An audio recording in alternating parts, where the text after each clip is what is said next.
चलिए आज हम क्या देखेंगे, उत्तक देखेंगे। आप जानते हैं शरीर का सबसे छोटा भाग कहलाता है कोशिका कहलाता है। और कोशिका जो है, कोशिका एक समान कोशिका मिलकर के ये उत्तक का निर्माण करते हैं, ठीक है। लेकिन हम उत्तक के बारे में देखेंगे। उत्तक का अध्ययन को हम हिस्टोलॉजी कहते हैं। इसमें हम उत्तकों का अध्ययन करेंगे, उसको हम क्या कहते हैं, हिस्टोलॉजी कहा जाता है। और ये जो हिस्टोलॉजी और हिंदी में इसको औतकी कहते हैं। ये जो है उत्तक का एक अलग शाखा के रूप में स्थापित करने का श्रेय जो जाता है वो मार्सेलो मैलपीगी को जाता है। किसको जाता है? मार्सेलो मैलपीगी को जाता है। लेकिन इसका हिस्टोलॉजी नामकरण जो दिए हैं वो मेयर नामक व्यक्ति दिए थे, इसको हिस्टोलॉजी नाम दिए थे।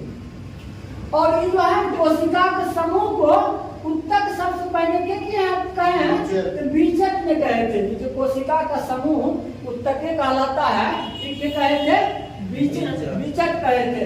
अगर उत्तक, इसी को हम बीजक में उत्तक बोला है। अगर पूरा अधिक देखा जाए तो उत्तक जो है दो प्रकार को मिलते हैं, एक पादप उत्तक, एक जंतु उत्तक मिलता है। हम इसमें जंतु उत्तक की बात करेंगे। सबसे पहले हम उत्तक क्या संरचना के बारे में समझते हैं। तो उत्तक कहता है कि कोशिका के समूह को हम उत्तक कहते हैं।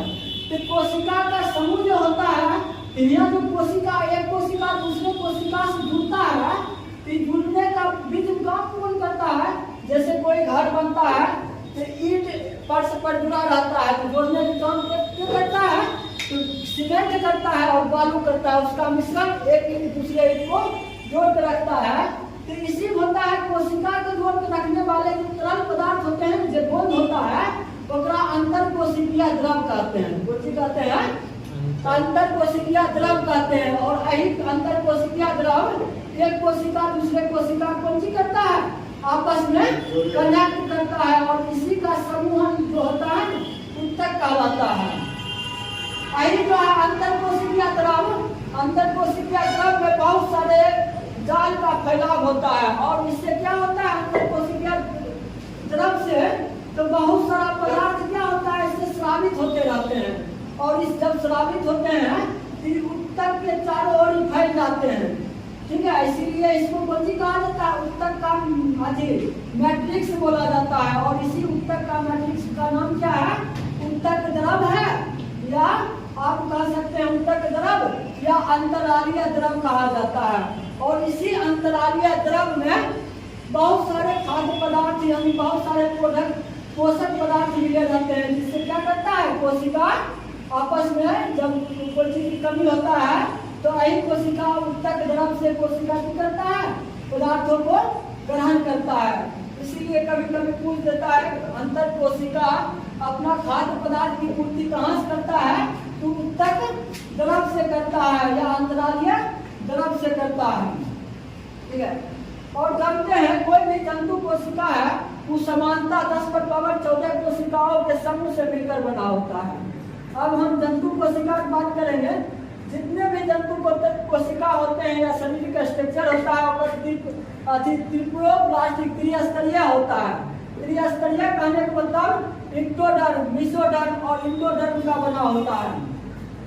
ये जो जंतु उत्तक होते हैं, जंतु उत्तक क्या प्रकार होते हैं, जंतु में तो 4 प्रकार होते हैं। तो पहला होता है एपिथेलियम उत्तक, जिसको हम कहते हैं उपकला उत्तक। दूसरा होता है संयोजी उत्तक। और तीसरा होता है पेशिया उत्तक। और चौथा होता है तंत्रिका उत्तक। कहा जाता है जंतु का शरीर यही 4 प्रकार के उत्तक से मिलकर बना होता है। एपिथेलियम उत्तक का मेन काम होता है, ये जो है ना, इसका मेन काम होता है सुरक्षा करना और घावों को भरने में किस उत्तक का प्रयोग किया जाता है, तो एपिथेलियम उत्तक का। और संयोजी उत्तक का मेन काम है, संयोजी मतलब कनेक्टेड होता है, जोड़ना, किसी चीज को जोड़ना कौन उत्तक करता है, तो संयोजी उत्तक करता है। और पेशिया उत्तक है, चलन में, प्रचलन में या गति में जो उत्तक काम करता है वो होता है पेशिया उत्तक। जैसे या अनैच्छिक क्रिया, ऐच्छिक क्रिया का जो काम होता है वो भी पेशिया उत्तक के ही द्वारा होता है। एक होता है तंत्रिका उत्तक। तंत्रिका उत्तक जो होता है वो संवेदन का काम करता है। उनका कोई भी संवेदना को मस्तिष्क तक पहुंचाने का काम जो करता है तंत्रिका उत्तक करता है। अब देखेंगे एपिथेलियम उत्तक। एपिथेलियम उत्तक जो है ना वो एक्टोडर्म, मेसोडर्म और इंडोडर्म से मिलकर बना होता है।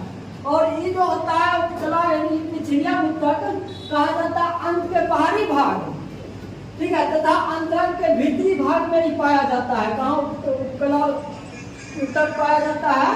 तो अंत के बाहरी भाग तथा अंतरंग के भीतरी भाग में ही पाया जाता है, ठीक है। इसीलिए जब बाहरी भाग में पाया जाता है इसलिए कहते हैं उपकला उत्तक कौन सी काम करता है? सुरक्षा का काम करता है। और आंतरिक भाग में जब पाया जाता है तो ये अवशोषण, उत्सर्जन और स्रावन में भी काम करता है। और ये कहा जाता है कोई भी ग्रंथि का बाहरी भाग में ही पाया जाता है। कौन? एपिथेलियम उत्तक। जैसे श्वेत ग्रंथि हो गया, लैम्निकस ग्रंथि हो गया, इस सब को बाहरी भाग जो बना होता है ना, यही उपकला उत्तक के द्वारा बना होता है। इस उपकला उत्तक यानी एपिथेलियम टिश्यू में पुनर्भेदन की क्षमता यानी रीजनरेशन की क्षमता अधिक होती है। इसीलिए इससे क्या होता है? घावों को भरने में ये उत्तक काम करता है। कौन? उपकला उत्तक। और इसी उत्तक का काम जो है चयनात्मक भी काम इसका होता है। चयनात्मक करना, किसी भी पदार्थ को चयनात्मक करना उपकला उत्तक का फंक्शन होता है। अब देखते हैं दूसरा उत्तक संयोजी उत्तक होता है। संयोजी उत्तक कहा जाता है मेनली 3 प्रकार के पाए जाते हैं। प्रकार के जो है सिंपल संयोजी उत्तक, एक होता है कंकालिया संयोजी उत्तक, एक होता है संवहन संयोजी उत्तक, इसी होता है वसा संयोजी उत्तक जहाँ वसा संचित होता है। इसी के अंदर पढ़ेंगे टेंडर पढ़ेंगे और इसी के अंतर्गत हम स्नायु पढ़ेंगे। ककरा? संयोजी उत्तक के अंतर्गत। अब देखिए संयोजी उत्तक। संयोजी उत्तक की उत्पत्ति होता है भूर्ण का मेसोडर्म में होता है। संयोजी उत्तक का निर्माण कहाँ होता है? तो भूर्ण के मेसोडर्म में होता है। और संयोजी उत्तक का मेन काम है जोड़ना, चाहे वो हड्डी को हड्डी से जोड़े या मांसपेशी को हड्डी से जोड़े या उत्तक को उत्तक से जोड़े। किसका काम है? संयोजी उत्तक का। संयोजी उत्तक जो है ना खाद्य संग्रह का भी काम करता है। जैसे वसा संयोजी उत्तक वसा का काम करता है, यानी वसा का जमाव का काम करता है, इसलिए कहा जाता है संयोजी उत्तक खाद्य संग्रह का भी काम करता है। अब देखिए सरल संयोजी उत्तक। देखिए सरल संयोजी उत्तक में कहा जाता है सरल में और सिंपल संयोजी उत्तक होता है। उसमें 3 प्रकार की कोशिकाएं पाई जाती है। एक फाइब्रोसाइट पाया जाता है, माइक्रोफेजेज पाया जाता है और मास्ट कोशिका पाया जाता है। माइक्रोफेजेज द्वारा हानिकारक जो बैक्टीरिया होता है उसका नाश होता है। और मास्ट कोशिका जो है, मास्ट कोशिका से 3 प्रकार के प्रोटीन निकलता है। हिस्टोनिन निकलता है, हिपेरिन निकलता है, सिलेक्टोनिन निकलता है। सब कौन सी है? प्रोटीन है। किससे निकलता है? तो मास्ट कोशिका से निकलता है, ठीक है। दूसरा एक देखेंगे भाग कंकालिया संयोजी उत्तक होता है। कंकालिया संयोजी उत्तक अगर generally short and important point देखेंगे कि अस्थि और उपास्थि में बटल होता है। और अस्थि का निर्माण करता है ऑस्टियोसाइट कोशिका होता है। और इसके जो मैट्रिक्स होते हैं इसको ओसिन कहा जाता है। और हड्डी जब मजबूत होते हैं ना, तो हड्डी जब मजबूत होते हैं ना, इसमें कार्बन एसिड और कार्बनिक लवण पाया जाता है। कौन कौन? कैल्शियम और फास्फोरस। इसके कारण क्या होता है? हड्डी मजबूत होता है। और जो हड्डी होता है वो मोटा होता है, खोखला होता है, तो उसके बीच में जो गैप होता है ना उसे बोन मैरो कहते हैं।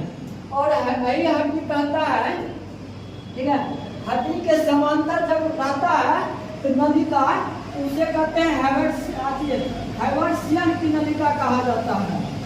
फिर दूसरा होता है कि हड्डी जो है ना ये दोनों तरफ वृद्धि करता है। हड्डी जो है जनरल हड्डी वो क्या करता है? वृद्धि से ग्रोथ करता है, दोनों तरफ करता है। दूसरा है उपास्थि। उपास्थि को कार्टिलेज कहा जाता है। कार्टिलेज का निर्माण जो होता है ना कॉन्ड्रियोसाइट कोशिका से होता है। और इसके जो मैट्रिक्स होते हैं इसको कॉन्ड्रिल कहा जाता है। तीसरा देखते हैं संवहन उत्तक। संवहन उत्तक कहने का मतलब पूरा शरीर में जो खाद्य पदार्थ या ऑक्सीजन को पहुंचाता है, तो पूरा शरीर में संवहन क्या करता है? रक्त करता है। रक्त कौन सी है? तरल संयोजी उत्तक होता है, ठीक है। और लसिका होता है। और और इसी में पढ़ेंगे संयोजी ऊतक में अगला टर्म है टेंडन। टेंडन का काम कौन सा है? इसको कंडरा भी कहा जाता है। टेंडन का काम है पेशी का हड्डी से जोड़ने का काम क्या करता है? टेंडन करता है। दूसरा होता है लिगामेंट। लिगामेंट को स्नायु कहते हैं। ये हड्डी टू हड्डी को जोड़ता है। एक और होता है वसा संयोजी ऊतक। उसमें क्या होता है? वसा का संचय होता है। एक कौन होता है? वसा संयोजी ऊतक होता है। और वसा में कौन सी होता है? वसा में खाद्य पदार्थ संग्रह रहता है। और कहा जाता है सबसे अधिक जो जिस वसा से मिलता है एनर्जी वो भूरी वसा है। भूरी वसा सबसे अधिक ऊर्जा हमको प्राप्त होता है। ठीक है। अब तीसरा हम देखेंगे पेशिया ऊतक। पेशिया ऊतक कहने का मतलब है कि हमारे शरीर के प्रचलन और गति में जो ऊतक काम करता है वो पेशिया ऊतक कहते हैं। और इसके माध्यम से करता है सिकुड़न तथा फैलाव के माध्यम से काम करता है। और यही पेशिया ऊतक में दो प्रकार के प्रोटीन का स्रावन पेशिया ऊतक करता है। कौन कौन? एक एक्टिन जो पतला होता है और मायोसिन जो मोटा होता है। इसमें पेशिया ऊतक में इसमें प्रोटीन का स्रावन होता है। ठीक है। और चौथा है तंत्रिका ऊतक। तंत्रिका ऊतक क्या है? संवेदनाओं को मस्तिष्क तक पहुंचाता है। कौन? तंत्रिका ऊतक के द्वारा जितना भी संवेदन होता है उसको कहाँ तक पहुंचाते हैं? मैट्रिक्स तक पहुंचाते, मस्तिष्क तक पहुंचाया जाता है किसी भी संवेदन को। और एक टर्म है बायोलॉजी में कोलेजन कहाँ रहे? दो प्रकार के प्रोटीन है। जहाँ कोलेजन है उसका अर्थ होता है मजबूत और इलास्टिन रहता है तो उसका अर्थ होता है लचीलापन। ठीक है। तो इसी के साथ क्या होता है? जंतु ऊतक समाप्त होता है।